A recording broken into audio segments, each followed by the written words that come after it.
세계에서 가장 이제 종교적인 도시를 하나 꼽으라고 한다면 아마도 이스라엘에는 예루살렘이 될 것입니다. 저는 한 20몇 년 전쯤에 이제 성지순례 갔을 적에 그 예루살렘을 갔다 왔습니다. 과연 예루살렘은 이제 우리나라 저희 100군데 높이만한 높은 산꼭대기에 건설되어 있는 도시입니다. 한 800고지 정도의 아주 신비스러운 도시가 형성되어 있습니다. 굉장히 오래된 역사를 가지고 있는 도시고, 이제 제가 다녀본 세계 여러 나라 도시 중에서 가장 인상적인 도시 중에 하나였다고 할 수 있습니다. 예루살렘은 워낙 종교적인 도시이기 때문에 사람들이 예루살렘을 부르기를 거룩한 도성이라고 부릅니다. 거룩한 성 예루살렘. 그러나 막상 가보면 그렇게 거룩하다고 하는 느낌을 받지는 못합니다. 시장통도 시끄럽고 아랍 사람, 이스라엘 사람 뒤섞여가지고 분쟁도 많고 여러 가지로 골치 아픈 사건도 많이 일어나고 있습니다.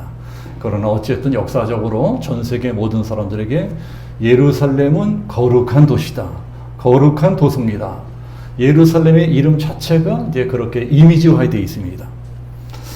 그래서 나라마다 이제 예루살렘이라고 이름을 붙인 도시들이 이제 많이 있습니다. 저 북한의 평양도 이제 옛날에는 이 동양의 예루살렘이라고 불렸습니다. 그만큼 평양에는 기독교인들이 많았습니다. 또 평양과 정반대편 쪽에 있는 이제 네덜란드에도 이제 예루살렘이라고 하는 의미를 가지고 있는 도시가 있습니다. 그러니까 지구 이쪽부터 저쪽까지 예루살렘이라는 의미를 가지고 있는 도시들이 많이 있습니다. 네덜란드에 있는 이제 예루살렘이라고 하는 별칭을 가지고 있는 도시가 이제 할렘이라고 하는 도시입니다. 네덜란드의 암스테르담에 왔을 적에 거기는 지나가 본 적이 있습니다. 이제 가서 보니까 아주 수준이 높고 잘 사는 부촌입니다. 네덜란드의 개신교가 크게 부흥할 적에 이제 만들어진 도시였다고 합니다. 그럼 왜 도시 이름을 할렘이라고 붙였느냐? 거기에는 여러 가지 설이 있습니다. 이런 주장 저런 주장이 있습니다. 그러나 이제 설득력이 있는 주장 중에 하나는 할렘, 이것은 홀리 예루살렘, 줄임말이라고 합니다. 홀리 예루살렘, 여기는 거룩한 성이다, 거룩한 예루살렘이다. 자, 그런 뜻으로 이제 지었다고 하는 학자들이 많이 있습니다. 그 도시 사람들이 자기 동네 이름을 그렇게 붙일 정도니까 그 도시 사람들은 아마도 예수를 잘 믿는 사람들이었을 것입니다. 그래서 그런지 그 도시에 하나님이 복을 많이 주셔서 아주 잘 살고 그 다음에 깨끗하고 아름다운 부촌이 되었습니다. 그런데 네덜란드에 있는 할렘과 똑같은 동네 이름이 이제 미국 뉴욕에도 있습니다. 뉴욕 갔을 적에 이 할렘 시가지 안으로 들어가지 못했지만 거기도 차를 타고 지나가 본 적이 있습니다. 저 안에 골목골목 위험한 곳이니까 들어갈 수 없습니다. 할렘이라고 하는 두 동네가 있어요. 하나는 네덜란드, 또 하나는 미국 뉴욕에 있습니다. 근데 네덜란드에 있는 할렘이라고 하는 도시는 아주 깨끗하고 수준 높고 아주 잘 사는 부촌입니다. 근데 반대로 미국 뉴욕에 있는 할렘이라고 하는 도시는 이 흑인들만이 우글우글 모여서는 빈민굴입니다. 창녀라든가 마약하는 사람들이라든가 게임들만 우글우글거리는 아주 미국의 대표적인 우범지대입니다. 왜 할렘이라고 하는 이름이 네덜란드에도 있고 이제 미국 뉴욕에도 있게 된 것일까요? 17세기 초기에 네덜란드는 전 세계에서 가장 개신교가 부흥하는 나라였습니다. 네덜란드에 살고 있던 영국의 청교도들이 이제 신대륙 미국 땅으로 이민을 갑니다. 그리고 미국에 정착해 살아가면서 우리도 내가 살고 있는 이 동네를 우리가 떠난 네덜란드에는 할렘과 똑같은 거룩한 동네를 만들겠다. 거룩한 도시를 만들겠다. 그리고 건설한 동네가 바로 할렘이라고 하는 동네라고 한다고 합니다. 자, 그러자 하나님께서 그 동네에 복을 많이 주셔서 뉴욕의 할렘이 네덜란드의 할렘 못지않은 아주 깨끗하고 살기 좋은 부촌이 되었습니다. 아주 미국 뉴욕을 대표하는 부촌이었다고 합니다. 그런데 20세기 초에 들어서 변화가 생겨납니다. 변화가 시작되었어요. 뉴욕 할렘 가까운 곳에 지하철이 들어온 것입니다. 자, 우리 동네에도 이 삼성동에도 이제 몇 년 지나면 뭐 내후년인가 언제 되면 이제 저 장거리 쪽에 이제 지하철이 들어온다고 합니다. 지금 이미 이제 지하철역 공사가 시작이 되고 있습니다. 그래서 이제 그쪽에 교통이 막히고 있어요. 이제 지하철이 들어오면 우리 동네가 어떻게 될까요? 우리 동네가 아마도 땅값도 오르고 집값도 오를 것입니다. 아파트 값도 오를 것입니다. 앞으로는 아파트 값이 떨어질 것이다. 뭐 이런 전망을 하는 이제 부동산 전문가들이 많이 있지만, 여기는 지하철 역세권이 되기 때문에 뭐 떨어져도 그리 많이 떨어지는 않을 것이고, 어쩌면 오를 수도 있습니다. 네, 그러나 이것은 우리나라 이야기고, 미국은 반대입니다. 미국은 지하철이 들어오면 그 동네는 집값이 떨어집니다. 땅값도 떨어집니다. 자, 왜 그럴까요? 지하철이 들어오면 흑인들도 따라서 들어오기 때문에 그렇습니다. 지하철 같은 대중교통을 이용하는 사람들은 거의 다 흑인들입니다. 잘 사는 백인들은 지하철 잘 타지 않아요. 거의 다 자기 차를 몰고 다닙니다. 자, 그래서 우리나라는 지하철이 들어오게 달라고 막 데모하고 난리지만, 미국은 지하철이 들어온다 그러면 우리 동네 지하철은 못 들어온다. 결사적으로 반대를 합니다. 네, 할렘도 마찬가지였습니다. 가까운데 지하철이 들어오기 전에는 할렘은 정말 살기 좋은 동네였다고 합니다. 아주 부천이고 깨끗한 동네였다고 해요. 그런데 지하철이 생기면서 흑인들이 몰려 들어오는 것입니다. 흑인들이 몰려 들어오면서 동네가 시끄러워지고 범죄도 자꾸 일어나고 교육 환경도 나빠지고 땅값, 집값이 계속 떨어지는 것입니다. 집을 팔려고 내놓아도 팔리지를 않는 거예요. 어쩔 수 없이 도저히 못 살겠으니까 할렘에 살던 백인들이 집을 버리고 떠나가 버립니다. 나 이러면 도저히 못 살겠다. 집을 버리고 이사를 가버려요. 그러니까 빈집들이 늘어나는 것입니다. 그러니까 흑인들이 없는 다른 동네로 이사 가니까 빈집들이 자꾸 늘어나게 되는데, 그 빈집들에 흑인들이 들어가서 삽니다. 어차피 빈집에 주인이 없어요. 그러니까 집 없는 흑인들이 그 빈집에 들어가서 사는 것입니다.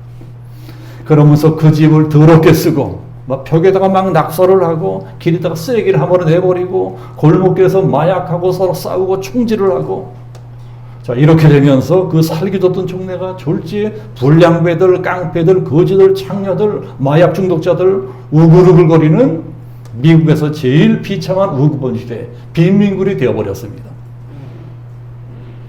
자, 오늘 우리가 읽은 누가복음 11장 말씀이 그런 말씀입니다. 우리 마음도 집이에요. 우리 마음의 집에 예수님이 주인으로 들어오시면 네덜란드에 있는 할렘처럼 우리 마음이 홀리 예루살렘, 거룩한 집이 된다는 것입니다. 그러나 우리의 마음속에 예수님이 떠나버리면, 그리고 빈집이 되어버리면 귀신들이 들어옵니다. 귀신들이 들어와서 더러운 집이 되는 것입니다. 뉴욕의 할렘처럼 빈민굴이 되고 깡패 소굴이 되고 창녀촌이 된다는 것입니다. 동네만 그런 것이 아니고 나라도 마찬가지입니다. 어저께가 무슨 날이었습니까? 어저께가 6.25였습니다. 6.25는 북한이 우리나라를 침공해 들어오면서 시작된 전쟁입니다. 지금 러시아가 우크라이나를 침공을 해서 전쟁이 벌어지고 있습니다. 그래서 우크라이나가 막 초토화되었어요. 뉴스를 보니까 도시가 다 파괴되고 있습니다. 엄청난 폭탄을 퍼부어서. 그런 것처럼 6.25 때 우리나라도 그렇게 되었습니다. 전 국토가 폐허가 되어버렸어요. 이 3년 동안 그렇게 피 터지게 싸웠지만 이제 전쟁은 승패 없이 끝났습니다. 그리고 그때부터 지금까지 남쪽, 북쪽 우리 휴전 상태로 남아있게 되었습니다. 휴전이 70년 가까이 계속되면서 이제 남한하고 북한은 거의 다른 나라처럼 되어버렸습니다. 다른 나라처럼 되어버렸어요. 북한은 공산당이 지배하고 있는 세계 최악의 인권 탄압 국가가 되어버렸고, 우리 남한은 이 자유민주주의라는 것이 들어오면 어떠한 결실을 맺게 되느냐, 이것을 보여주는 아주 성공적인 나라가 되었습니다. 오늘날의 남한과 북한을 만들어낸 결정적 사건이 무엇일까요? 북한은 기독교를 탄압했습니다. 기독교들을 잡아 죽였어요. 공산당이 들어오기 전에 평양은 동양의 예루살렘이라고 하는 소리 들을 정도로 기독교가 크게 번성한 도시였습니다. 동양 최대의 교회들이 거기 있었어요. 장대영교회, 산정교회, 그 대형 교회들이 평양에 있었습니다. 지금 그 자리에 뭐가 세워져 있어요? 황금색 김일성, 김정일 동상이 세워져 있습니다. 하나님 섬기던 그 동산에 북한 인민들이 그 앞에 절하고 있어요. 우상의 도시가 된 것입니다. 공산당에 들어오면서 기독교를 핍박합니다. 예수 믿는 사람 다 죽이고 감옥 보내고 처형해버렸습니다. 북한에서 쫓겨난 기독교인들이 다 남한으로 내려왔습니다. 남한으로 내려온 기독교인들이 교회를 세웁니다. 교회에서 열심히 기도하고 전도하고 해서 교회를 크게 부흥시켰습니다. 자, 교회가 부흥되고 믿는 사람 늘어나면서 그 가난한 전 세계 최대의 빈국이었던 우리나라가 점점 경제가 부강해집니다. 보시다시피 이렇게 된 우리나라가 선진국 대열에 올라갔습니다. 반대로 북한은 어떻게 되었습니까? 북한이 6.25 전만 하더라도 6.25 이후에도 우리보다 훨씬 잘 살았습니다. 70년대 중반까지만 하더라도 북한이 우리보다 훨씬 잘 살았어요. 근데 북한은 지금 뉴욕, 할렘의 빈민국처럼 비참한 나라가 되어버렸습니다. 못 사는 나라가 되었어요. 북한을 누가 저렇게 만들었습니까? 김일성이 만든 것 같지만 그 배후에 사탄이 그렇게 한 것입니다. 사탄이 부리는 졸개들이 바로 귀신입니다. 귀신이 들어가면 이제 그렇게 된다는 것입니다. 오늘 성경은 귀신이 들어가면 어떤 일이 일어나느냐 이것을 가르쳐주는 말씀입니다. 자, 우리 24절 다시 봅시다. 24절 보면 더러운 귀신이 사람에게서 나갔을 때, 자 26절 보셔도 이에 가서 저보다 악한 귀신 7을 데리고 들어가서 거하니, 자, 이런 것처럼 오늘 말씀은 귀신에 대한 이야기입니다. 귀신. 어떤 분들은 지금이 21세기인데 이 첨단 문명의 시대에 뭔 놈의 귀신이 있다 그러느냐, 귀신을 믿지 않아요. 그러나 그런 분은 영적으로 아주 무지한 분입니다. 이 성경 보세요. 성경은 수없이 귀신의 존재에 대해서 말씀하고 있습니다. 예수님께서 일으킨 기적 중에 상당수가 죽기 사역, 귀신을 쫓아내는 사역이었습니다. 귀신들은 우리가 인정하든 아니하든 지금도 우리 곁에서 맹렬하게 활동하고 있습니다. 그런데도 사람들은 귀신이 내 곁에 있다는 것들을 잘 모르고 살아갑니다. 귀신이라는 건 영물이에요. 우리 눈에 보이지 않습니다. 그러나 분명히 존재합니다. 공기가 존재하는 것처럼 귀신은 존재합니다. 이 귀신이라는 건 우리 곁을 뱅뱅 맴돌다가 탁 만나면 달라붙으려고 합니다. 사도행전 8장에 보면 이런 말씀이 있습니다. 빌립이 사마리아 성에서 복음을 전할 적에 많은 사람에게 붙었던 더러운 귀신들이 크게 소리를 지르며 떨어져 나가더라. 이게 무슨 말씀이에요? 귀신들이 사람에게 달라붙어 있을 때인 거예요. 우리들은 몰라도 귀신들은 우리에게 달라붙어 있다는 것입니다. 귀신의 종류도 가지가지입니다. 자, 술주정뱅이에게는 술귀신이 달라붙어 있습니다. 뭐 술귀신이라는 놈이 따로 있다는 것이 아니고 이제 사람 중에는 특히 술에 약한 사람이 있습니다. 술의 유혹에 유난히 약해요. 술 마시자 그러면 쫓아가서 만땅 취해버립니다. 귀신이 그런 약점을 노리고 그 사람에게 찰싹 달라붙는 것입니다. 그래서 계속 술을 퍼먹게 합니다. 더 퍼먹어라, 더 퍼먹어라. 계속 술을 퍼먹게 해서 완전히 알코올 중독자를 만들어버립니다. 깽판을 치고 개판을 치고 집안을 뒤집어 놓고 이러한 인간들이 돼버립니다. 또 유난히 손버릇 나쁜 사람들이 있어요. 도벽, 훔치는 거예요.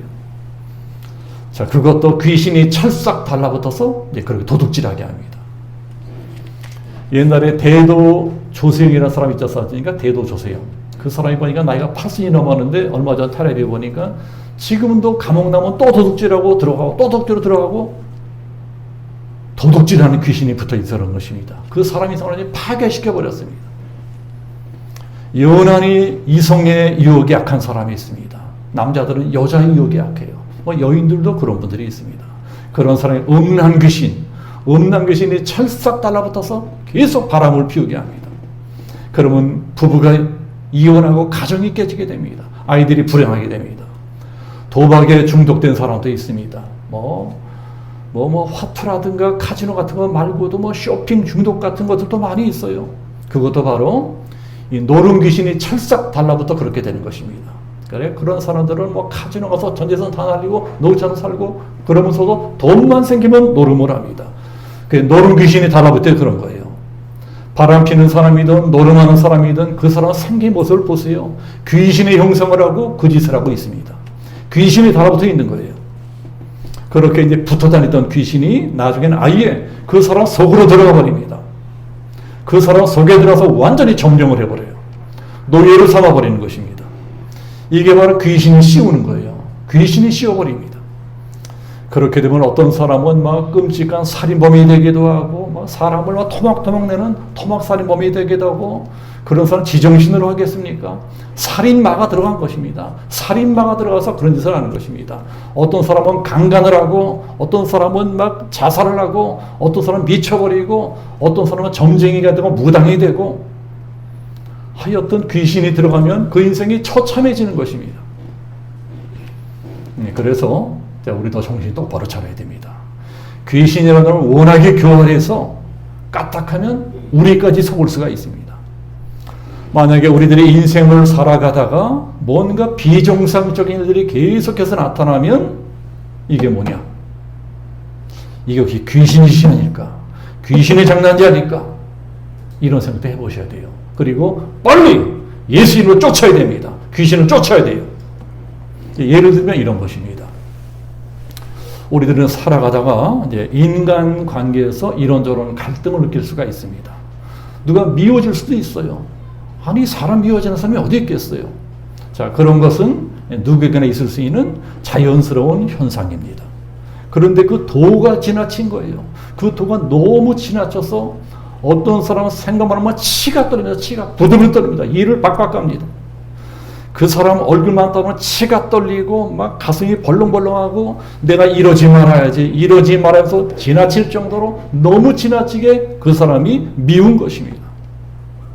이게 어쩌면 귀신의 영향을 받고 있기 때문에 그런 것인지도 모릅니다. 귀신이 그걸 알고 찰싹 달라붙어서 불을 난데 기름을 끼얹는 것입니다. 죽여버려라, 죽여버려라. 그러면 더 미워지는 거예요. 더 미워집니다. 나중에는 아예 죽여버리고 싶어요. 그러다가 진짜 살인까지 하게 되는 것입니다. 그래서 성경은 미움을 살인이라고까지 합니다. 예, 부부싸움도 마찬가지입니다. 부부싸움 하지 않는 사람이 어디 있겠어요? 저도 얼마 전에 우리 사람과 대판 싸웠어요. 대개 부부싸움이라는 것은 처음에는 뭐 별것 아닌 걸로 시작이 됩니다. 뭐 기분 나쁜 말을 들었어요. 기분이 나빠. 속이상에서 막 말다툼을 합니다. 그런데 그 틈을 타고 귀신이 찰싹 달라붙는 것입니다. 더 싸워라, 더 싸워라. 계속 충동질하고 불을 질러버립니다. 거기에 걸려버리면 그야말로 별것 아닌 일로 시작한 부부싸움이 갈 때까지 가게 됩니다. 좋다, 우리 끝장을 내보자. 이혼까지 하게 되는 거예요. 그렇게 해서 그 가정을 파괴하고 온 가족을 불행하게 합니다. 그럼 아이들이 뭐가 되겠습니까? 이것이 귀신이 궁극적으로 노리는 것입니다. 그래서 우리들은 늘 영적으로 깨어 있어야 됩니다. 이런 것을 빨리 깨닫고 내가 왜 이러지? 내가 왜 이러지? 내 마음이 왜 이럴까? 아, 내가 지금 악한 것들이 귀신을 공격을 받고 있는지도 모르겠다. 귀신이 나를 공격하는지 모르겠다. 자, 이런 생각이 들면요, 예수 이름으로 빨리 쫓아야 됩니다. 귀신은 꾸준히 쫓는 것입니다. 귀신아, 떠나가라! 지금 이 자리에도 뭔가 아주 어지럽고 복잡한 문제가 있는 분들은 정신 차리셔야 됩니다. 괜히 인간적인 생각이라고 혈기나 내고 그러지 말고 예수님의 이름으로 빨리 내쫓아야 됩니다. 혹시 이게 귀신의 짓이 아닌가 싶은데도 그걸 가만히 내버려두면 귀신이 만만히 여겨요. 만만히 여기고 아예 내 안에 들어와서 내 안에서 집을 짓고 살아갑니다. 그러면 그때는 정말 쫓아내기 힘듭니다. 자, 여러분들도 내가 내 집에 살고 있는데 누가 나가라 그래요. 나가겠습니까? 내 집인데 절대로 안 나가죠. 귀신도 마찬가지예요. 귀신도 내 안에 들어서 나를 집으로 삼아보라는 절대로 나가지 않습니다. 그러니까 그러기 전에 아예 문 앞에 쫓아내야 됩니다. 자, 그렇다면 어떻게 해야 귀신을 쫓아낼 수가 있느냐? 자, 여러분, 우리들은 꼭 이것을 아셔야 됩니다. 귀신이 제일 무서워하는 것이 무엇일까요? 귀신이 제일 무서워하는 것. 귀신이 제일 무서워하는 것은 예수님의 이름입니다. 귀신은 예수님의 이름을 제일 무서워합니다. 그래서 우리들은 예수님의 이름으로 기도하면서 귀신을 내쫓는 것입니다. 우리가 예수님의 이름으로 기도하고 또 기도하고 또 기도하고 또 기도하면 귀신은 더 이상 견디지를 못하는 거예요. 아무리 끈질기서 예수 이름으로 기도하고 또 기도하고 또 기도하고 나갈 때까지 계속 기도하면 귀신은 결국은 떨어져 나가게 되어 있습니다. 귀신은 예수님의 이름만 들으면 경기를 일으켜요. 그만큼 무서워합니다. 우리들이 평상시에도 자꾸 예수님의 이름을 부르고 자꾸 예수님 이야기를 해야 됩니다. 귀신이 제일 싫어하는 게 예수님의 이름이에요. 결국은 귀신들은 예수님 때문에 멸망지옥으로 들어가기 때문에 그렇습니다. 징그럽게 예수님의 이름을 싫어합니다. 결국 귀신하고 싸움은 끈기 싸움입니다. 우리가 귀신보다 끈기가 부족하면 지는 것입니다. 귀신은 버티기의 명수예요. 한번 달라붙었다면 찰거머리처럼 절대로 안 떨어집니다. 안 떨어지려고 발버둥을 칩니다. 그러나 우리들이 더 끈질기게 예수 이름으로 계속 기도하고 또 기도하고 또 기도하면 견디며 떨어져 나가게 되어 있습니다. 그렇게 귀신이 우리에게 차서 달라붙자 떨어져 나가면 그 다음에 신경이 마음이 평안한 거예요. 미움도 사라지고 혈기도 사라지고 그렇게 됩니다. 이것이 우리가 알지 못하는 영적인 세계에서 일어나고 있는 일들입니다. 특히 오늘 말씀은 우리에게 경각심을 주는 말씀입니다. 오늘 말씀이 너무너무 중요해서 제가 이 말씀은 반복적으로 자주 말씀을 드립니다. 제가 목회를 은퇴하고 난 후에도 우리 성도님들이 꼭 기억해 주시는 설교가 바로 오늘 말씀이에요. 우리 24절 같이 보겠습니다.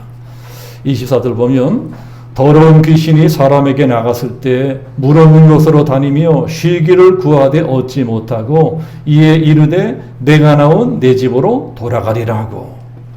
어떤 사람에게 들어가 살던 귀신이 쫓겨났어요. 자, 여기서 재미있는 것이 귀신이 그 사람을 집이라고 하는데 집이래요. 귀신에게는 자, 우리들이 아니 사람의 마음이 제일 편한 집입니다. 어떤 사람이 마음속에 귀신이 들어왔어요. 누군가가 전도를 했는지 그 사람이 교회를 다니게 되고 예수를 믿게 되었습니다. 자, 교회에 나와서 예배드리고 찬송하고 기도하고 그러니까 귀신이 괴로워서 견딜 수가 없는 것입니다. 어쩔 수 없이 귀신이 집을 나가버립니다. 쫓겨나갔어요. 귀신이 떠나가니까 그 사람 마음속에 깨끗해지고 평안해졌습니다. 귀신이 있으면 복잡해요. 어지럽습니다. 뭐 혈기나고 막 신경질 나고 이러는데 귀신이 떠나가 버리니까 이상하게 평안해요. 내 마음이 너무 평안한 것입니다. 내 마음속을 청소한 것처럼 깨끗해졌어요. 쫓겨난 귀신이 물 없는 곳을 찾아다닙니다. 자, 여기 나오는 물은 성령을 뜻합니다. 성령. 마음속에 성령이 있는 사람에게는 귀신이 감히 들을 엄두를 내지 못합니다. 그래서 어디 성령 없이 사는 사람이 있나, 어디 성령 없이 사는 사람이 있나, 어디 예수 없이 사는 사람이 있나 하고 이리저리 그런 사람을 쫓아다녀요. 그러나 찾을 수가 없는 거예요. 도저히 들어가 살 집이 없는 것입니다. 쫓겨나니까 노숙자가 됐어요. 귀신도 노숙자가 있어요. 우리들도 집 없이 노숙자로 떠돌아다니는 게 제일 비참한 것처럼 귀신도 마찬가지입니다. 귀신도 집이 있어야 돼요. 근데 집에서 쫓겨났거든요. 그래서 돌아다니고 그러다가 내가 떠난 정든 옛집으로 찾아옵니다. 쫓겨났던 집으로 들어 찾아와서 기웃기웃 그 집안을 들여다봅니다. 그런데 보니까 이 집에 아무도 없는 거예요. 빈집이에요. 그래서 야, 다행이다. 아직 주인이 없는 빈집이구나. 내가 도로 들어가 살아도 되겠다 하고 도로 들어갑니다. 근데 들어가 보니까 집안이 너무 깨끗한 거예요. 귀신이 쫓겨나니까 집안이 깨끗해졌어. 내 마음이 깨끗해졌습니다. 회개하고 나니까 깨끗해졌어요. 집안이 너무 깨끗하니까 귀신이 살기가 뭔가 불편해. 자, 여러분, 귀신이라고 하는 놈은 원래 깨끗한 걸 싫어합니다. 그래서 무당들이라든가 점쟁이들 굿하는 데 가보세요. 향불 피워놓고 엄청하고 얼마나 지저분한지 몰라요. 무당들이 굿하는 저도 동굴 같은 데 가보세요. 무당들은요, 그 여인들의 생식기 같은 그러한 구멍을 좋아합니다. 그 안에 들어가서 향불 피워놓고 얼마나 더러운 짓을 하는지 몰라요. 귀신은 더러운 데를 좋아해요. 그래서 우리들은 평소에도 내가 살고 있는 내 집을 깨끗한 환경으로 만들어 놔야 됩니다. 집안도 늘 깨끗하게 청소해야 됩니다. 내가 사는 집이 더럽고 지저분하면요, 어떤 귀신들도 꼬이게 돼 있습니다. 귀신은 원래 더러운 데를 좋아해요. 그래서 내가 사는 환경이 더럽고 지저분하면 귀신들이 꼬여듭니다. 똥을 싸면 똥파리 모여드는 것처럼 내 집안이 더러우면 귀신이 몰려드는 거예요. 이 귀신도 마찬가지입니다. 전에는 아니 이놈의 집구석이 지저분하고 더러워서 내가 살기 너무 편안했었는데 들어보니까 너무 깨끗해졌어. 살기가 불편해요. 그래서 이거 어떻게 하나. 그러다가 자기보다 더 악한 귀신 7놈을 더 데리고 들어옵니다. 친구를 데리고 들어오는 거예요. 그래서 강제로 그 집을 정정해 버렸어요. 그러니까 더 개판을 만들어 버렸습니다. 그래서 그 사람의 나중 형편이 처음보다 훨씬 더 악하게 되었습니다. 이것이 오늘 말씀입니다. 이 말씀이 가르쳐주는 것이 무엇이냐? 여러분, 비워두면 안 된다는 것입니다. 절대로 내 마음을 빈집으로 비워두면 안 됩니다. 자, 우리나라는 불교 영향을 받아서 교회를 나와도 불교식으로 믿는 분들이 많이 계십니다. 자, 우리들은 기독교와 불교의 차이점을 알아야 됩니다. 불교는요, 비우는 것을 강조합니다. 내 마음을 비운다. 우리 기독교는 채우는 걸 강조하고 불교는 비우는 걸 강조해요. 불교는 스님들이 내 마음을 비우기 위해서 별의별 고행을 다합니다. 그런데 우리 기독교인들이 이 말을 오해해서 잘못 사용할 수가 있어요. 나 마음을 비웠다. 나 마음을 비웠다. 우리들이 많이 쓰는 얘기 아닙니까? 자, 이 말이 성경적인 것 같지만 그렇지도 않아요. 그리 기독교적인 용어는 아닙니다. 우리 기독교는 그저 마음을 비우는 것만으로 끝나는 그런 종교가 아닙니다. 오히려 그 다음이 훨씬 중요해요. 물론 우리가 마음을 비우는 것은 중요하죠. 우리들은 죄도 버리고 욕심도 버리고 마음을 깨끗하게 해야 됩니다. 회개해서 깨끗하게 해야 돼요.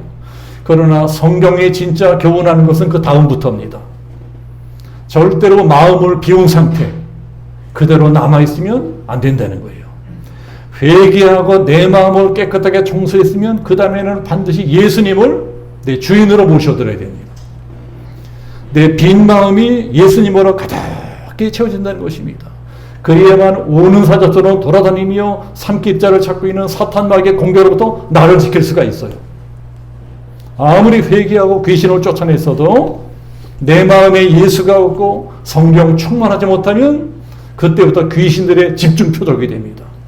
마귀란 놈은 지금도 눈을 시퍼렇게 뜨고 바로 그런 분들만 노리고 있어요. 빈집만 노리고 있습니다.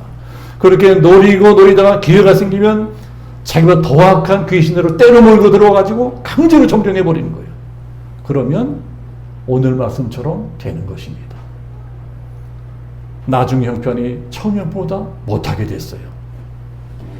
그러니 이왕 우리가 예수 믿기로 작정했으면 우리들이 믿는 것처럼 믿어야 됩니다. 우리 마음을 예수님으로 채우고 말씀으로 채우고 성령으로 채우고 예배로 찬송으로 기도로 채워야 됩니다. 그래야 감히 귀신이 넘보지 못합니다. 그래야 떠났던 귀신이 감히 들어올 엄두를 내지 못해요. 그래야 그런데 능력이 나타나고 내 인생이 역동적으로 바꾸어지는 것입니다. 이게 오늘 성경이 가르쳐주는 거예요. 너희들 이왕 믿으려면 차든지 뜨겁든지 둘 중에 하나를 택해라. 만약에 미지근하면 내 입에서 토해 내치리라. 자, 이게 요한계시록에 나온 말씀 아닙니까? 너희들 첫사랑을 잃어버리지 말라는 것입니다. 이왕 믿으라면 첫사랑 할 때처럼 예수를 처음 믿을 때는 뜨겁게 믿으라는 거예요. 순수하게 믿으라는 것입니다. 누구나 첫사랑을 할 적에는 뜨겁습니다. 젊은 사람들 첫사랑 할 적에는 물불 가리지 않아요. 우리 신앙생활에도 첫사랑이라는 게 있다는 것입니다. 첫사랑이 어떤 건가요? 내가 은혜를 받았어. 교회 나와서 말씀을 듣고 은혜를 받았어. 그 다음부터 교회 나오거나 기도하려고 눈에 눈물이 나요. 마음이 감동이 돼요. 목사님이 하시는 설교가 이상하게 나한테 하는 설교 같아. 마음이 뜨거워지고 눈에 눈물이 나고 기도할 적에 눈에 눈물이 흐릅니다. 그래서 자꾸 교회 나오고 싶고 자꾸 예배 드리고 싶고 자꾸 기도하고 싶고 이게 바로 첫사랑이에요. 첫사랑. 하나님과 사랑에 빠진 거예요. 이런 첫사랑을 잃어버리면 안 된다는 것입니다. 이왕 믿으려면 첫사랑한테는 뜨겁게 믿어라. 믿음이 식으면 안 된다는 거예요. 우리 한국교회 믿음이 다 식어버렸습니다. 코로나 때문에 다 냉랭해져 버렸어요. 그러면 성령이 떠나가 버리십니다. 성령이 떠나면 빈집이 돼요. 우리들이 빈집 신앙이 되면 안 된다는 것입니다. 주인이 없는 빈집은 이놈저놈 깡패 도둑놈 불량배들이 기웃거리고 넘나듭니다. 이왕 우리가 교회에 나와서 예수를 믿기 시작했으면 예수님을 확실하게 주인으로 모셔드려야 됩니다. 이제 내 주인은 마귀가 아니라는 거예요. 근데 옛날에 마귀가 나를 지배했으나 이제는 예수님 나를 지배해. 내 주인은 예수님이다. 선포하고 내 마음문에 예수 문패를 바꿔 달아야 돼요. 마귀가 저주하는 자라면 예수님은 축복하는 분입니다. 우리들이 축복을 받고 싶으면 문패부터 바꿔 달아야 된다. 예수, 내 주인은 예수다. 이제부터 내 주인은 예수님이시다. 이렇게 그저 내 마음을 비우는 것만으로 만족하지 말고 예수님을 확실히 주인으로 모셔드리고 예수님으로 기도하고 예배하고 찬송하고 순종하며 살아가는 것입니다. 그래야 그런 나를 보고 귀신이 기가 팍 찔려가지고 아이고 얘는 틀렸구나. 얘한테는 도저히 도로 들러가 끝났구나. 포기하고 완전히 떠나가는 것입니다. 그러면 내 인생의 저주가 끝납니다. 내 인생의 고난이 끝나요. 고난이 끝나고 축복이 시작됩니다. 지금은 정말 위기의 시대입니다. 정말 도처의 악한 대적들이 우리를 노리고 있습니다. 그래서 깨어 있어야 됩니다. 방심하면 지는 거예요. 6.25 때 우리 남한이 왜 순식간에 무너져 버렸습니까? 서울이 불과 3일 만에 함락돼 버렸어요. 방심했기 때문에 그렇습니다. 우크라이나도 마찬가지예요. 러시아가 아무리 강력한 군사력이 있다 할지라도 대비했으면 그렇게 엉망이 되지는 않았을 것입니다. 방심하고 위기를 대비하지 못했어요. 나라뿐만이 아니고 우리 한 사람 한 사람도 마찬가지입니다. 지금은 그야말로 영적 위기의 시대입니다. 우리 믿는 사람들은 집중 공격하고 있어요. 이래서 깨어있지 못하면 당하는 것입니다. 예수님을 잘 믿는 사람이 보였었는데 막 코로나 때문에 교회도 못 나오고 기도도 못 하고 이러다 보니까 믿음이 많이 무너진 분들이 계십니다. 이제부터 정신을 똑바로 차리고 내 마음을 예수로 채워야 됩니다. 내 마음을 단단히 지켜야 돼요. 방심하면 안 됩니다. 빈집으로 내버려두면 안 됩니다. 그러면 귀신이 치고 들어올 수가 있어요. 그러면 속수무책으로 당하는 것입니다. 이것이 지금 우리나라 방방곡곡에서 일어나고 있는 일입니다. 오늘 예배에 참석하신 분들은 꼭 이 사실을 명심하셔야 됩니다. 오늘 말씀을 기억하셔야 됩니다. 우리 기독교 신앙은 비우는 것이 아니고 채우는 것이다. 예수님으로 채우고 성령으로 채우고 기도로 채우는 것이다. 그러나 그렇게 하지 않고 그냥 방심하고 내버려두면 어떻게 되느냐? 내 마음을 주인 없는 빈집으로 내버려두면 어떻게 된다고요? 26절 말씀처럼 되는 것입니다. 우리 26절 다시 한번 같이 보겠습니다. 26절 이에 가서 전보다 악한 귀신 7을 데리고 들어가서 고하니 그 사람의 나중 형편이 전보다도 심하게 되느니라. 지금은 정말 영적 위기의 시대입니다. 아차하는 순간에 내 믿음이 송두리째 무너질 수가 있어요. 그 누구도 이해가 될 수 없습니다. 자, 우리가 이것을 기억하고 이 한 주간도 경각심을 가지고 이 말씀 붙들고 살아갑시다. 비울 것인가 채울 것인가? 이제부터는 그저 비우는 것으로 만족하지 마시고 채우리라. 내 마음을 예수로 채우고 성령으로 채우고 말씀으로 채우고 기도로 채우리라. 결단하고 승리하시는 우리 양주명성교회 모든 성도의 시기를 예수님의 이름으로 축복합니다. 아멘. 기도하겠습니다. 자비로우신 아버지 하나님, 주께서 친히 들려주신 생명의 말씀을 붙잡습니다. 우리는 비우는 것으로 만족하지 말고 채워야 되겠습니다. 말씀으로 채우고 성령으로 채우고 기도로 채우고 찬양으로 채우고 순종으로 채워야 되겠습니다. 아버지 하나님, 우리들이 마귀와의 싸움에서 승리하여 하나님께 영광을 돌려드리게 하여 세상을 향하여 나아갑니다. 이 세상에는 우리를 기다리는 많은 대적들이 있습니다. 이 대적들과 이 싸움에 결코 지지 않게끔 성령 하나님께 늘 함께 하셔서 악한 권세들을 쫓아주시고 성령의 능력, 보혈의 능력으로 모든 악한 권세와 싸이고 승리하여 하늘 우리 아버지께 영광을 돌려드리는 복 있는 한 주간을 살아갈 수 있게끔 우리 모두를 축복해 주옵소서. 감사를 주께 돌리오며 예수 그리스도 이름으로 기도합니다.